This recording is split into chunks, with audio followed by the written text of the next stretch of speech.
Bobby Pawar hit and run की राजनीति करते हैं। He is not political leader, he is only road में अपने आप में खाई टेक ऑफिस खोल दिया और जगह जगह आप जो है पूरे प्रदेश भर में स्वाभिमान मोर्चा को लेकर बेरोजगारों की आवाज उठाते उठाते खुद गरीबों की आवाज उठाते होते अमीर। आज इस प्रेस वार्ता के माध्यम से आप सबके सामने बहुत समय बाद आप सबसे मिलना हो रहा है कि जहां आप सब जानते हैं कि हर वर्ष दैवीय आपदा और भूस्खलन, बाढ़ और प्राकृतिक आपदाओं से हमारा प्रदेश हमेशा जूझता रहता है और प्राकृतिक आपदाएं और दैवीय आपदा एक अपने जो पर्वतीय राज्य है यहां पर आम बात है। इस तरह से पहले भी आपदा की घटनाएं हुई, लेकिन जितनी आपदा की त्रासदी से इस बार हमारा राज्य जूझ रहा है, शायद 2013 में भी सिर्फ एक केदार घाटी में आपदा आई थी, लेकिन इस समय हम धारचूला मुंशियारी को देख लें, हम इस समय थराली चमोली को देख लें, रुद्रप्रयाग को देख लें, या इसके साथ साथ हम धराली उत्तरकाशी को देख लें, लगातार जौनसार बावर में देख लें और पुरोला क्षेत्र में देख लें, लगातार मोरी क्षेत्र में दैवीय आपदा का बहुत ज्यादा प्रकोप है।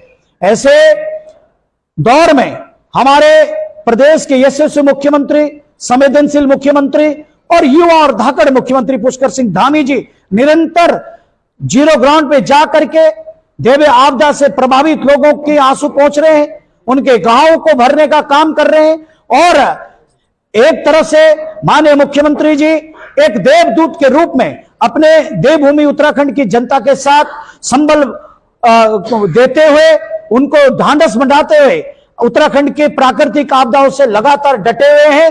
वहीं इस प्रेस वार्ता का या आपसे जो मैं वार्ता कर रहा हूं, इसका सीधा मतलब है कि कुछ विपक्ष के लोग, कांग्रेस के लोग और अन्य विपक्षी लोग बराबर सरकार को टारगेट कर रहे हैं। और मुझे बड़े दुख का विषय है कि एक ऐसे मुख्यमंत्री हमारे देवभूमि के जो इस दौर में हर क्षेत्र में जीरो ग्राउंड पे जा रहे हैं, कैंप कर रहे हैं, और कुछ लोग मतलब उनको शर्म आनी चाहिए, विपक्ष के लोगों को, कांग्रेस के लोगों को, अन्य विपक्ष लोगों को, किस तरह आप ओछी राजनीति कर रहे हैं। हैरत होता है कि जो व्यक्ति बेरोजगारों की आवाज उठाते उठाते खुद गरीबों की आवाज उठाते होते अमीर हो गया, चकराता रोड पे अपने आप में खाई टेक ऑफिस खोल दिया और जगह जगह आप जो है पूरे प्रदेश भर में स्वाभिमान मोर्चा को लेकर के आप घूम रहे हैं। मैं उनसे पूछना चाहता हूं कि आप जब इतने जगह भ्रमण करते हैं, आप बीजेपी की जो एक डोनेट की जो लिस्ट है 30 करोड़ 33 करोड़, उसका तो हिसाब आप पूछते हैं, आपको मौलिक अधिकार है, आपको पूछना चाहिए। लेकिन क्या आपने जब बेरोजगारों की लड़ाई लड़ी थी तब भी आपने QR कोड जारी किया था? क्या आप उसकी सूची सार्वजनिक करने की हिम्मत है? और मैं पूछना चाहता हूं 2024 का चुनाव आपने लड़ा था, तब भी आपने QR कोड जारी किया था, कि आप में हिम्मत है उसकी सूची सार्वजनिक करने की? और मैं कहना चाहता हूं जितने भी आपने आरोप लगाए, आपको मौलिक अधिकार है आरोप लगाने का, आप विपक्ष की भूमिका निभाइए, हम स्वागत करते हैं, लेकिन नैतिकता में रहिए।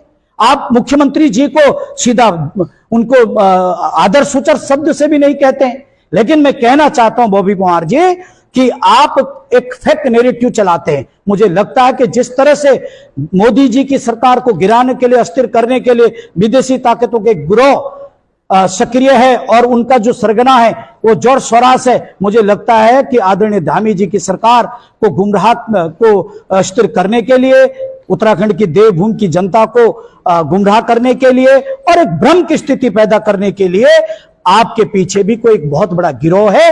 आपको उस गिरोह का खुलासा करना पड़ेगा कि ऐसी कौन सी ताकतें हैं जिनके दबाव में आप आते हैं, लिखित में आप कुछ नहीं देते हैं। अगर आप चाहते तो आप STF को लिख के देते, अगर आप चाहते तो कोर्ट में जाकर के आप शिकायत करते, अगर आप चाहते तो मुख्यमंत्री को आप ज्ञापन देते, अगर आप चाहते तो राज्यपाल को आप ज्ञापन देते। आप ऐसा कुछ नहीं करते हैं। आप हिट एंड रन की राजनीति करते, आते एक मुद्दा उठाते और फिर भाग जाते हैं। आप एक मुद्दा उठाएंगे MDDA का, वो मुद्दा उठाया उसके बाद भाग गए, फिर उस मुद्दे पर अंतिम तक नहीं पहुंचते आप, उसकी आप शिकायत नहीं करते, उसके बाद आप स्टेडियम खोदने चले जाएंगे, वहां राष्ट्रीय खेल सफलतापूर्वक हो जाता है, G20 सम्मेलन हो जाते हैं, तो आपके मुंह में लगातार पुष्कर धामी जितना भी बॉबी पवार आप सवाल उठाते हैं, उनके स्टाफ को जितना कीचड़ आप उछाल सकते हैं, उतना धामी जी का कमल खिल रहा है। और अब तो आपको माफी मांगनी चाहिए।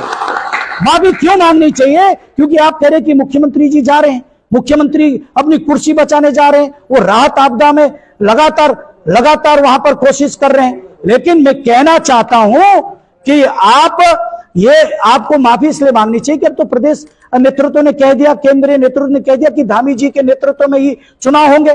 तो ये जो फेक नैरेटिव आप गढ़ते हैं, इसको लेकर आपको बाज आना चाहिए। आपको धरातल की राजनीति करनी चाहिए। आपको जो भी विकास के कार्य, आप कभी विकास की बात नहीं करते, आप सड़कें पुल की बात नहीं करते, आप जनजातीय क्षेत्र में कितनी समस्याएं हैं, चिकित्सा की है, पेयजल की है, उनको लेकर अभी कोई ज्ञापन नहीं देते। आप आकर के हिट एंड रन की भूमिका में आरोप लगाते हैं। तो ये मैं कहना चाहता हूं, क्या मूल्यों की राजनीति करिए, धरातल की राजनीति करिए। और कांग्रेस को तो मैंने कह ही दिया है, एक परिवार है, वो उनका पहली प्रायोरिटी परिवार का विकास है, सेकंड प्रायोरिटी जनता का विकास है। और वो आपको पता है, आजकल पोस्टर लग रहे हैं चकराता क्षेत्र में, पछवा दोन में एक परिवार से 3-3 पोस्टर लग रहे हैं। राम जी, किसी एक मुद्दे को लेकर के आए, आपकी जो स्पीच है ना, वो प्रेस वार्ता के योग्य नहीं लग रही। आप राजनीतिक स्पीच दे रहे हैं, तो प्रेस के लिए क्या है मुद्दा?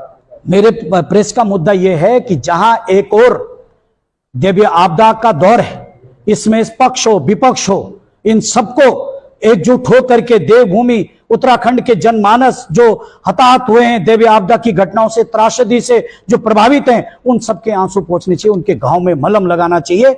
लेकिन ऐसा सिर्फ पुष्कर सिंह धामी जी कर रहे हैं, जिनका मैंने नाम लिया। वो क्या कर रहे हैं? क्या उन्होंने धामी जी के खिलाफ प्रेस कॉन्फ्रेंस करके राहत कार्य हो जाएगा? उन्होंने ये कहा कि धामी जी आप केंद्र से इतना बजट मांगिए, हम आपके साथ चल रहे हैं? या वो धराली गए तो उन्होंने कोई चंदा मांगा? एक प्रेस कॉन्फ्रेंस बॉबी पवार ऐसा कर सकता था ना कि भैया जितने वो अपने लिए तो चंदा बहुत उगाते हैं, क्या एक प्रेस कॉन्फ्रेंस आप कर सकते थे कि जो आपदाओं में हताहत हुए उनके लिए आप एक अपील कर सकते? ये आपके सवाल का जवाब है कि मेरा मुद्दा यही है, चाहे कांग्रेस हो, चाहे वो करण मेहरा हो, चाहे हरीश रावत जी हो, चाहे वो अपने प्रीतम सिंह जी हो, जो आपदा को लेकर के सवाल कर रहे हैं, आपदा के लिए उनका योगदान क्या है, राहत कार्यों में उनका योगदान क्या है, ये मेरा सवाल है। इसको लेकर ये प्रेस कॉन्फ्रेंस। ठीक है साहब, मेरा एक सवाल ये है कि अब तक जो आंकड़ा है वो 79 लोगों की क्षति का आया हमारे पास, सरकारी आंकड़ा जो है जी, यानी तकरीबन जो हम जब धराली की बात करते हैं तो धराली में भी बहुत बड़ी जो कैजुअलिटी जो हुई है वो क्षति माल की हुई है, जान की क्षति कम हुई है। टोटल वहां पर निवास करने वाले जो व्यक्ति थे वो 60 परिवार थे। हमारा कई बार विपक्ष ने भी पूछा है, प्रेस भी पूछती है, हमारी सरकार 60 लोगों को पुनर्वास करने के लिए क्या सक्षम नहीं थी? हमें तुरंत ही लोगों से मांगना पड़ गया।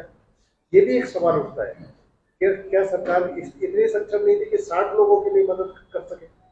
नहीं, सरकार ने कहा मांगा है, सरकार तो युद्ध स्तर पे काम कर रही है। नहीं, आप बताइए किससे मांगा है? सरकार ने वहां पर पूरे एसडीआरएफ एनडीआरएफ राहत कार्यों में लगा रखा 5 लाख रुपए। नहीं, तो मैं कह रहा हूं सरकार तो अपना पूरा काम कर रही है, पारदर्शिता से काम कर रही है, और सीएम साहब हमारे वहां कैंप कर रहे हैं। आप कैसे कह सकते हैं हमारे पास स्पेशल पैकेज मांगने के लिए केंद्र में गए हैं माननीय मुख्यमंत्री जी? यही तो विषय है। पब्लिकली भी ये मैसेज आया है कि आप इसके लिए डोनेट करें। वो लोग दे रहे हैं अपनी स्वेच्छा से, जिस तरह से मैंने दिया है। नहीं, कोई इस तरह का कोई ऑथेंटिक कोई कागज नहीं, ऐसी कोई ऑथेंटिक प्रेस नहीं है, या कोई ऐसे सरकार के किसी प्रवक्ता ने ऐसा डिमांड नहीं की है। मौखिक बातें आती रहती है, अपनी तरफ से लोग सहयोग करते हैं। दूसरा एक सवाल ये है कि उत्तराखंड क्रांति दल ने भी एक बैठक करके आपदा पैकेज के लिए केंद्र सरकार से आग्रह किया, स्वागत योग्य है, उन्होंने भी किया। बिल्कुल, यूकेडी का जो ये इस तरह का समस्त विपक्ष अगर इस तरह के कंस्ट्रक्टिव व्यू की राजनीति करें, डिस्ट्रक्शन का रास्ता छोड़े, कंस्ट्रक्टिव व्यू में चलेंगे, तो हम स्वागत करेंगे, स्वागत योग्य है। केंद्र सरकार सबकी है, आज मुख्यमंत्री पुष्कर धामी सबके हैं, अकेले बीजेपी वालों के तो नहीं है। तो सबको मैं तो कह रहा हूं कि जो समाज का चौथा स्तंभ है मीडिया, आप सबका स्वागत है, आपके सुझाव भी बहुत प्रार्थनीय है। आप भी अपील करिए और करते भी हैं। तो विपक्ष के लोग इस तरह का अगर रचनात्मक सुझाव लाते हैं तो उसका संज्ञान लिया जाएगा। मेरा एक अंतिम सवाल है, अभी आपने बॉबी पवार को बोला कि आपने जितना भी चंदा लिया है उसको सार्वजनिक करें जी। अभी हाल ही में 30 करोड़ का मामला होगा भारतीय जनता पार्टी का जी। क्या, बाकी तो छोड़ दीजिए, क्या भारतीय जनता पार्टी अपने 30 करोड़ या 27 करोड़ जो पूर्व मुख्यमंत्री त्रिवेंद्र रावत ने बोला सार्वजनिक करेंगे? किन किन लोगों ने पैसा दिया है? देखिए, पूर्व मुख्यमंत्री त्रिवेंद्र सिंह रावत जी का एक वीडियो मैंने देखा था। उन्होंने साफ कहा था कि जो भी सहयोग राशि मिली थी वो चेक के माध्यम से मिली थी और उसका भारतीय जनता पार्टी ऑडिट कराती है। हमारा बाकायदा उसका जो है लेखा जोखा का एक रिकॉर्ड होता है और उन्होंने खुला चैलेंज दिया था हरक सिंह रावत जी को कि अगर आपके पास कोई सूची है खनन माफियाओं की और इस तरह के जिनसे आपने कोई चंदा पार्टी के नाम से लिया है तो आप इसकी लिखित शिकायत करिए, जांच कराइए, हम जांच के लिए तैयार हैं। सार्वजनिक करेंगे? नहीं, सार्वजनिक अगर वो विपक्ष चाहेगा तो सार्वजनिक करने में वो तो सार्वजनिक ही है, वो तो सार्वजनिक ही है। गौर साहब ये बताओ कि आपने बॉबी पवार और प्रीतम सिंह का नाम लिया है और आपको प्रेस करनी पड़े, ऐसा लगा कि भारतीय जनता पार्टी सीताराम बॉबी पवार के डरते? नहीं, ये तो ऐसा नहीं, ये तो आजकल एक मीडिया में चर्चित नाम है हमारे राजेश भाई पोलखोल बहुगुणा जी। तो पोलखोल बहुगुणा जी का भी नाम लोग लेते हैं कि भैया पोलखोल बहुगुणा जी आ गए तो डर जाते हैं। तो ये तो भ्रम है। लगी राजेश भैया जो हैं बहुगुणा जी सच्चाई दिखाते हैं। नहीं, बॉबी पवार का डर किस बात का? आप ये बताइए, Bobby Pawar hit and run की राजनीति करते हैं। He is not political leader, he is only influencer. वो इन्फ्लुएंस करते हैं, आरोप लगाते हैं। हम डर किस बात का? उनको लोकसभा चुनाव में निस्संदेह 24,000 वोट मिले, उसको हम अप्रिशिएट करते हैं। उन्होंने बेरोजगार संघ की आवाज उठाई, पेपर लीक की आवाज उठाई, उन्होंने नकल माफियाओं की आवाज उठाई, बिसिल ब्लोअर के रूप में काम किया और 2015 से लगातार सक्रिय प्रेम भाई पंचोली जी, तो उनकी किसी भी मुख्यमंत्री ने नहीं सुनी। जब जुलाई में हमारे 21 में पुष्कर सिंह धामी जी बनते हैं, उन्होंने सुनी, उनको बुलाया बारंबार और उनकी मांग को मानते हुए नकल माफियाओं का गट्टा पकड़ते जेल के सिंगजे में डाला। 200 से अधिक लोगों को, नकल माफियाओं को और भ्रष्टाचारी को जेल में डाला। देश और दुनिया का सबसे बड़ा नकल अध्यादेश कानून बना दिया। 25,000 से अधिक ट्रांसपेरेंस भर्ती खोल करके भर्ती प्रक्रिया करके आपने कर दिया। तो उनको धामी जी का शुक्रगुजार करना चाहिए। उनको जानता